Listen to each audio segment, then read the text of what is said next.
민주당이 또 김건희 여사 특검 법안을 법사위에서 통과시켰다. 그런데 그 내용이 가관이다. 일단 혐의만 13가지, 도이치모터스 주가 조작 사건부터 별시답 짜는 것까지 주르륵 나열을 해놓고 그 외에 수사하면서 발견되는 혐의를 모두 포함한다고 했다. 즉 김건희 여사가 출생한 이후부터 그냥 탈탈 털어보겠다는 것이다. 특별검사 2명은 민주당과 조국당이 1명씩 임명하고 파견검사 30명, 특별수사관 60명, 그 외 행정요원까지 약 150명의 규모로 꾸린다고 한다. 최서원 국정농단 특검이 100명 규모였는데 이보다고 훨씬 규모를 키웠다. 공수처의 총 인력이 약 80명인데 공수처 2배의 규모로 김건희 여사에 관한 13가지 혐의를 밝히겠다는 것이다. 이 정도면 특검을 하자는 게 아니고 그냥 정치 공세용으로 밀고 나가겠다는 뜻이다. 이런 황당무계한 특검법에 동조할 국민의힘 의원이 누가 있겠는가? 그리고 막말로 특검을 통과시켜도 4개월 정도의 특검 기간에 13가지 혐의를 밝히는 건 불가능한 일이다. 문재인 정부 시절 이성윤이 13개월 동안 도이치모터스 주가 조작 사건 하나 수사하는데도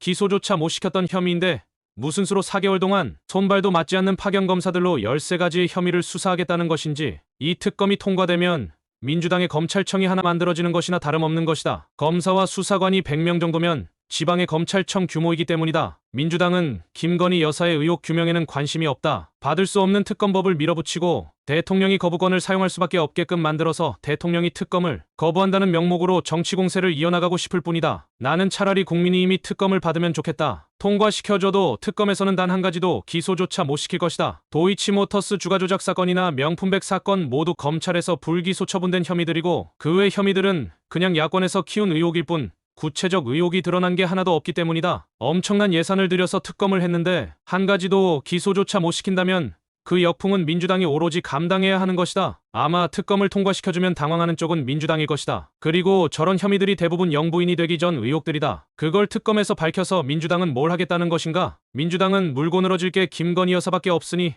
목을 메고 있는 것이다. 국민들은 민주당의 이런 정치적 의도를 알고 있어야 할 것이다. 결국은 그 의도는 이재명 재판 선고를 앞두고 관심사를 어떻게든 김건희로 돌려야 한다는 것이다.